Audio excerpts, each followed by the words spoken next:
Hello, we've all heard about I hope we've all heard about the imperative to keep our skin healthy. And the skin is not only a really miraculous barrier, it's one of the largest organs in the body. It's very dynamic. It senses the world around us and it protects us from the world around us as best it can.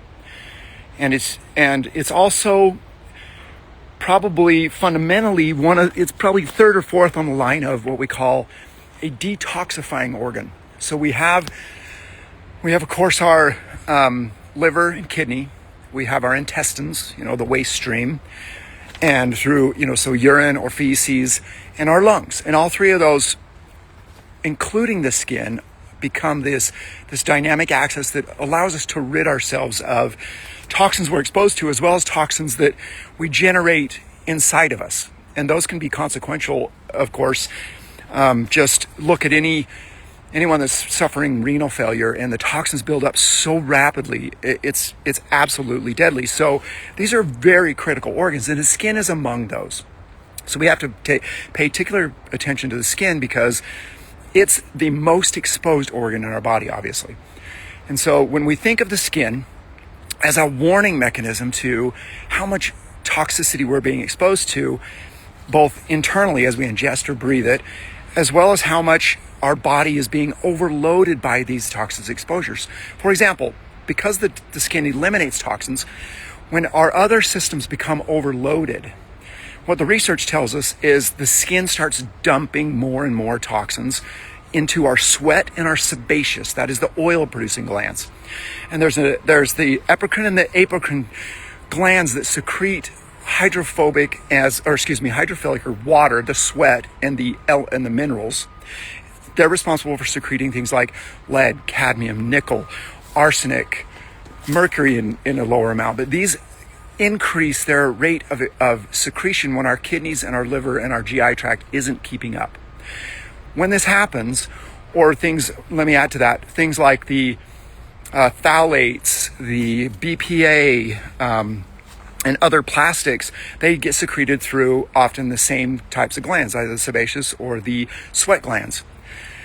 When they accumulate and get secreted through our skin, they can start to break down this barrier. We're fairly familiar with this leaky gut, these intestinal barriers, but your skin has a very, very rigorous mechanism to keep a barrier, to keep things in and out properly. Well, these toxins, as they get secreted and accumulate on the skin, either through secretion or through exposure to the skin, create barrier breakdown. And now we've really wrecked our inflammatory cycle. What is the consequence of that? When you're overloaded with toxins, either through external exposure or secretion exposure, you're going to start seeing redness appears. You're going to start seeing sensitivities to things that you weren't sensitive to before. If you've ever had somebody pick up a penny and that left an inflammatory response on their hands or their fingers, now there's so much toxin being expelled and being overproduced on their skin, they're creating these almost sensitivities to it. I wouldn't quite go to allergies, but there's these sensitivities to the exposures that we didn't have a year ago. This is a warning. You start to see tissue buildup or hardening, discoloration. These are all signs of inflammation. And this could be one of the underlying reasons, is that we're being overexposed. Our other systems are not keeping up, and our skin is taking the brunt of this, and it responds accordingly.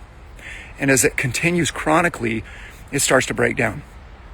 So it's another really critical place, because what I even haven't mentioned to you, and you know how much I love microorganisms, all these exposures start to wreck the microbiome on the skin, whether it be through your own sweat and oil glands or through external exposure. So these start to not only break down our skin barrier, it also starts to destroy some of the ecosystems on your skin. And so start noticing various changes in your skin. And again, it can be through hardening of the skin.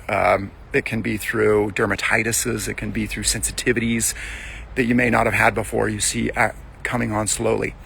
These are both important factors that we have to reverse, because it is a sign, a visual sign. It's one of the organs we can see all the time. We can see, of course, our skin, our tongue, our eyes. We pay attention to these because they do regulate and they become a window into the inside of our body. It gives us some clue of what's happening internally as well as externally. So what do we do about it? Well, first of all, the most important thing is to avoid exposures. Avoid using any toxic lotion, shampoos, soaps on your skin. It's not even bad to just use water oftentimes. Allow the microbiome to heal, allow the tight junctions in the skin to heal, allow these secretions, the oil and the sweat secretions, to be rinsed off without adding to the problem using anything else but good, clean water. Secondly, exercising to the point that you're sweating. And if that's hard, you're working on that and you can't quite get to that point where you create a lot of sweat, then you can do sauna therapy. Both of those, now exercise is better because it also stimulates the internal elimination process of toxins. These things get sweated onto the skin, and then as you rinse them off with water, you actually increase the elimination of these toxins over time as you sweat more, as you maybe try sauna. And it's a really healthy way to improve this elimination, part of our detoxification program. Now, there are good detox programs to help support with the kidney, the liver, the lungs, and the GI to help keep up with any exposures you might have. So I would recommend that you do both of these simultaneously. Work on your internal detoxification system while you're still simultaneously working on the skin as one of your detoxification processes. Do them together, which is why the exercise component, the sweating, the saunas, along with an internal detox program, and make sure it's a good one, a real one. This makes all the difference. This allows your skin to start to heal better because you're working on the gut and the other elimination detox pathways to open up and become less and less bogged down by the toxins.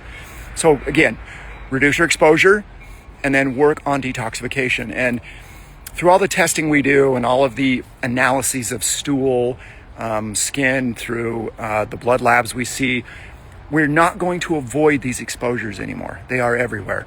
Even outdoors where I'm at now, enjoying a little bit of sun and in nature, and I'm not having any sensitivities, thank goodness.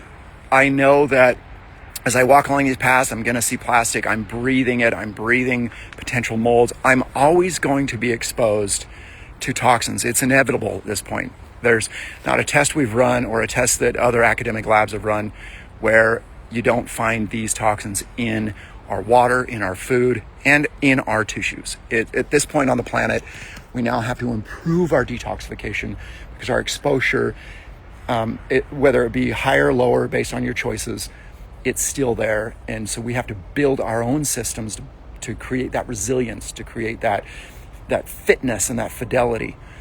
And how do we do that? Well, we focus on the things we know our tissues need, our skin, our gut, our tissue. But when the skin isn't happy, remember, it could be a warning that you are over toxic and you need to start addressing that. That can be one of the reasons we do this. So pay attention to your skin. And the younger you are, the more impactful. Young skin is a lot more permeable than older people's skin. The other thing you could do is exfoliate, do the dry brushing. That helps tremendously to remove what you're releasing through the waste of sweat and sebaceous tissue. So make sure to do that. And thanks for joining me.